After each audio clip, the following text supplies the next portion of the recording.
प्रिया खुद में सिमटी हुई दुल्हन बनी सेज पर पिया के इंतजार में घड़ियां गिन रही थी। अचानक दरवाज़ा खुला तो उसकी धड़कन और बढ़ गई। मगर यह क्या, अनिकेत अंदर आया। दूल्हे के भारी भरकम कपड़े बदल नाइट सूट पहनकर बोला, आप भी थक गई होंगी, प्लीज़ कपड़े बदल कर सो जाएं, मुझे भी ऑफिस जाना है सुबह। प्रिया का सिर फूलों और जोड़ों से पहले ही भारी हो रहा था। यह सुनकर और झटका लगा, पर कहीं राहत की सांस भी ली।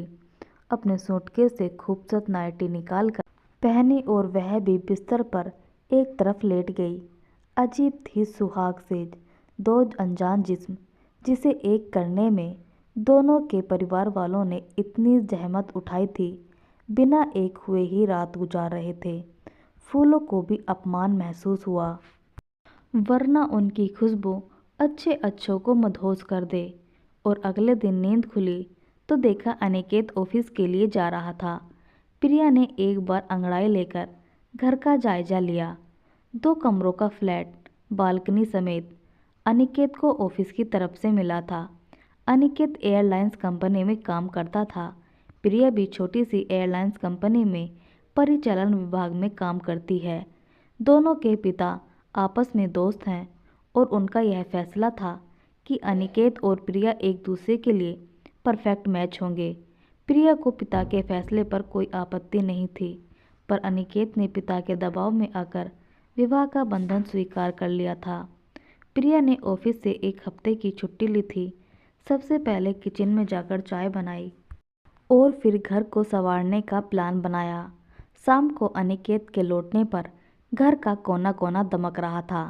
जैसे ही अनिकेत ने घर में कदम रखा, करीने से सजा घर को देखकर उसे लगा कि क्या यह वही घर है जो रोज अस्त व्यस्त होता था।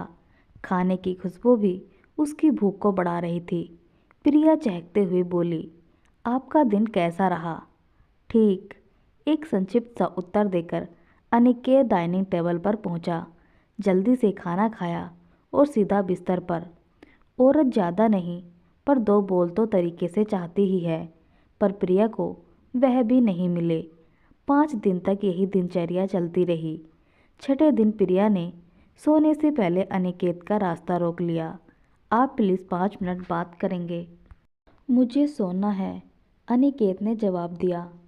प्लीज़, कल से मुझे ऑफिस जाना है, आज तो 5 मिनट निकाल लीजिए। बोलो, क्या कहना चाहती हो? अनिकेत बेमन सा बोला। आप मुझसे नाराज़ हैं या शादी से?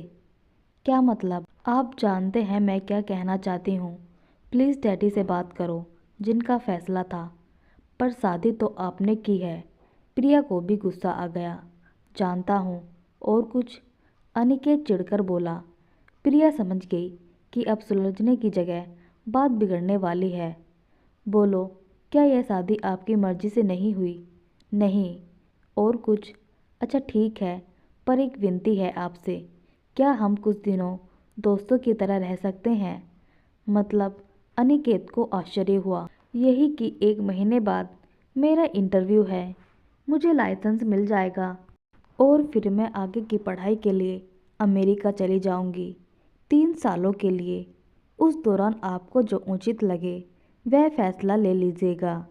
यकीन मानिए, आपको कोई परेशानी नहीं होगी। अनिकेत को इसमें कोई आपत्ति नहीं लगी। फिर दोनों नाश्ता करने लगे। शाम को घूमने भी जाने लगे, यहाँ तक कि सिनेमा भी। प्रिया कॉलेज गर्ल की तरह ही कपड़े पहनती थी, ना कि नई नवेली दुल्हन की तरह। उन्हें साथ देखकर कोई प्रेमी युगल समझ सकता था, पर पति पत्नी तो बिल्कुल भी नहीं। कैफ़े हो या काकेदा होटल, दोस्तों के लिए हर जगह बातों का अड्डा होती है, और प्रिया के पास तो बातों का खजाना था। धीरे धीरे अनिकेत को भी उसकी बातों में रस आने लगा। उसने भी अपने दिल की बातें खोलना शुरू कर दी। एक दिन रात को ऑफिस से अनिकेत लेट आया और जोर की भूख लगी थी। घर में देखो तो प्रिया पढ़ाई कर रही थी। खाने का कोई अता पता नहीं था। आज खाने का क्या हुआ? अनिकेत ने पूछा। सॉरी, आज पढ़ते पढ़ते सब भूल गई। वह तो ठीक है, पर अब क्या? एक काम कर सकते हैं, प्रिया को आइडिया सूझा। मैंने सुना है मूलचंद फ्लाईओवर के नीचे रात तक पराठे और चाय मिलती है, क्यों ना वही ट्राई करें। क्या? अनिकेत का मुंह आश्चर्य से खुला रह गया। हाँ हाँ, मेरे ऑफिस के लोग जाते रहते हैं, आज हम भी चलते हैं। ठीक है, कपड़े बदलो, चलते हैं। अरे कपड़े क्या बदलना है, ट्रैक सूट में ही चलती हूँ, बाइक पर बढ़िया रहेगा, हमें वहाँ कौन जानता है। मूलचंद पराठे चाय का अनिकेत के लिए भी बिल्कुल अलग अनुभव था। आखिर वह दिन भी आ गया जब प्रिया का इंटरव्यू था। सुबह सुबह घर का काम निपटाकर वह फटाफट टीजीसीए के लिए रवाना हो गई। वहाँ उसके और भी साथी पहले से मौजूद थे। समय पर इंटरव्यू हुआ।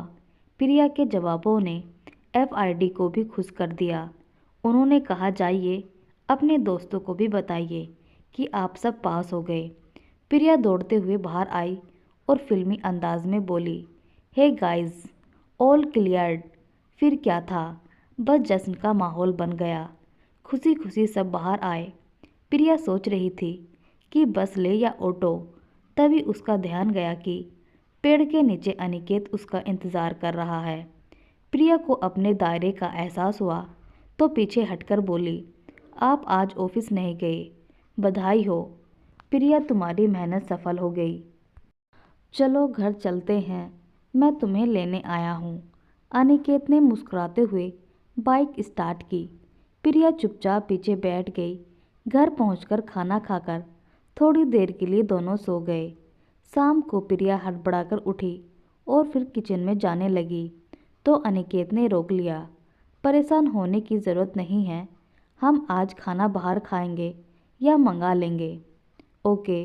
प्रिया अपने कमरे में आकर अपना बैग पैक करने लगी। यह तुम क्या कर रही हो, कहीं जा रही हो क्या? अनिकेत ने पूछा। जी, आपके साथ एक महीना कैसे कट गया पता ही नहीं चला। अब बाकी काम डैडी के पास जाकर ही कर लूँगी और वहीं से एक हफ्ते बाद अमेरिका चली जाऊँगी। तो तुम मुझे छोड़कर जा रही हो? जी नहीं, आपसे तो इजाज़त मांगी थी, उसकी आखिरी रात है आज। प्रिया मुस्कुराते हुए बोली, जानता हूँ प्रिया, मैं तुम्हारा दोषी हूँ, पर क्या आज एक अनुरोध मैं तुमसे कर सकता हूँ? अनिकेत ने थोड़े भरे गले में कहा। जी बोलिए। हम एक महीने दोस्त की तरह रहे, क्या अब यह दोस्ती प्यार में बदल सकती है? इस एक महीने में तुम्हारे करीब रहकर मैंने जाना कि अतीत की यादों के सहारे वर्तमान नहीं जिया जाता। अतीत ही नहीं, वर्तमान भी खूबसूरत हो सकता है। क्या तुम मुझे माफ़ कर सकती हो? उस रात प्रिया ने कुछ ही पलों में दोस्त से प्रेमिका और प्रेमिका से पत्नी का सफ़र तय कर लिया, धीरे धीरे अनिकेत के आगोश में समाकर।